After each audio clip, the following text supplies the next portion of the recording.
Hi everyone, and welcome back to another Board Canoe game video. Today's video is dedicated to what does it take to get to 200k CP or in points. But before we do, make sure to like, comment, subscribe, enter our giveaway at 5k, and let's do a small summoning session right here. We're just gonna do our daily pull.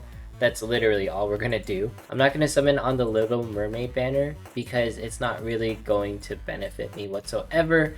As a physical DPS, it's kind of just there. But to everyone who's summoning, good luck to you. I wish for the best. I might summon on the red alternative when I get the chance, just because it is one of the best hammers to drop. Currently, I am just waiting a couple more days just to see if anything drops. Anyways, let's talk about this grid in particular. I actually have two grids to showcase, but let's talk about this one first. Right here, how many MLBs are there? There's actually 7 MLBs. 1, 2, 3, 4, 5, 6, 7, and that's it. No, I'm not really counting this Blood Spear just because it doesn't really have the greatest stats. It's more of like a really high-end SR weapon. And then, these onesie twosies, they're kind of just here lying around. But for the most part, this averages out to be like a decent amount of stats. And they're wearing invader armor. I'm not sure if you can see it, but that's what it is. And their magical attack is beautiful at 60,000. Let's go ahead and look at their nightmares. He has, or she has 3 MLB nightmares. And then, of course, everyone's at rare, and then 1 dupe of Noi. Overall, when I look at this grid, and I can't see their subgrid could be adding 10k for all I know. I think this is fairly doable if you know how to budget yourself appropriately. For example, like this spear in particular, this is the Invader Spear, I believe, and this is going to be an easier one to MLB just because of the fact that, you can do the step-up banners, and the step-up banners will get you the spear. This invader gun, this one was doable. This one in particular, this near stuff, that one's pretty difficult. But this spear, this one was, if you did the prison event, you could max limit break this one. This spear in particular, the green one, you could get this one, those packs in the earlier game, to give them credit for making this grid or making 200k seem very, very doable. Because I was looking for something really nutty. But we also can't forget the fact that, they have 2 max limit break paid nightmares, and then they have a max limit break Ugalu.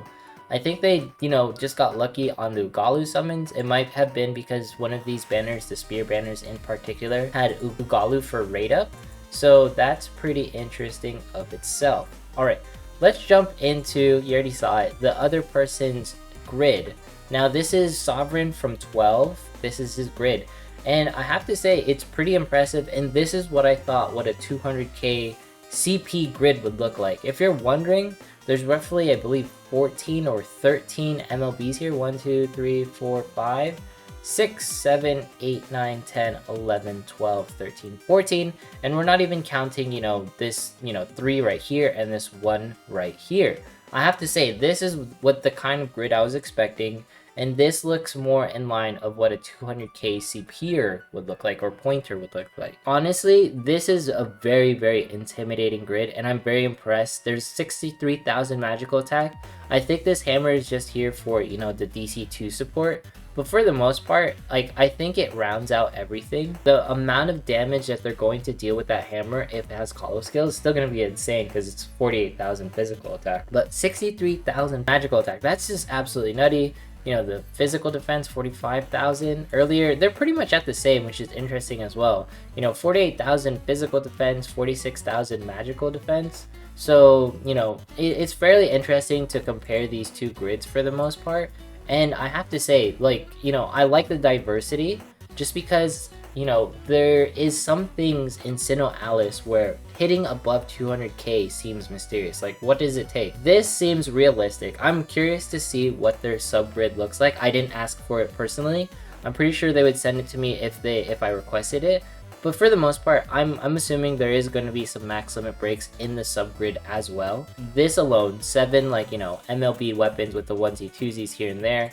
And no, the nightmares right here, I don't feel like that's enough to hit 205. Just because Sovereign from 12 is hitting 204k, they should almost have more just because of the amount of weapons. But let's look at other things, right? So their nightmares are obviously different. Between the two nightmares, this one's at, you have 3 max limit, and then this one's only at 1 max limit. But this one, you know, this nightmare right here, I forget the name, this one's at 3. I guess if Sovereign had more paid nightmares, then, you know, this would be a deck that would be even stronger. But in my opinion, both of their decks are pretty equal in power, just because like, 204 at 63,000 magical attack is nothing to scoff at. Like 60,000 at 205, it's still very, very high. If you are running a paladin deck, 60,000 anything is just insane. So huge kudos to both of them, and thank you so much for sending me these images. All right, this is the armor that's going to be seen right here. Note that they're wearing the Nier armor, they have the Invader armor SR, pretty much all like Nier armor. And I have to agree with the fact that, you know, Nier and Nier Replicant armor and then Invader armor are pretty much the best sets to currently wear as far as everything goes. This really sets into perspective what it takes to get to 200k. I feel like it's more doable after seeing this. Just because if you max limit break every single step up banner, then you might be able to touch, you know, at least the 180k realm after looking at these grids. So really quick, we're just going to do a brief overview of the Twilight Illusionist. Like I said, you know, it's going to be the 50k thing again, where this is going to amount to 50 Twilight Crystals in total. And then this one's going to amount to essentially 100 Twilight Crystals in total. We'll have contribution and everything here. So for the most part, it's like really straightforward, just another, you know, metal exchange event. There's going to be actually amazingly 150 Twilight Crystals in the metal shop, so make sure to get those. Get like the Coliseum gems, those are probably the most important thing, and then grab yourself at the end some purification tickets, alright? If you're just going to min-max everything, just get purification tickets, get the Coliseum gems and the Twilight Crystals, and you're pretty much good to go. This Caucus Dodo is, you know, he's an okay nightmare, nothing too crazy.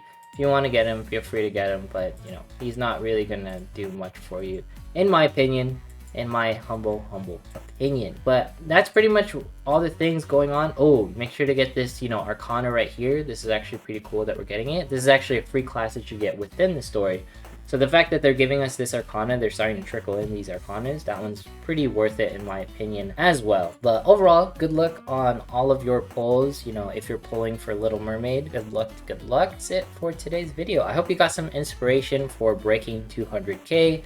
Make sure to like, comment, subscribe, enter the 5k giveaway, and follow me on Twitch, follow me on Twitter. I will see you in the next one.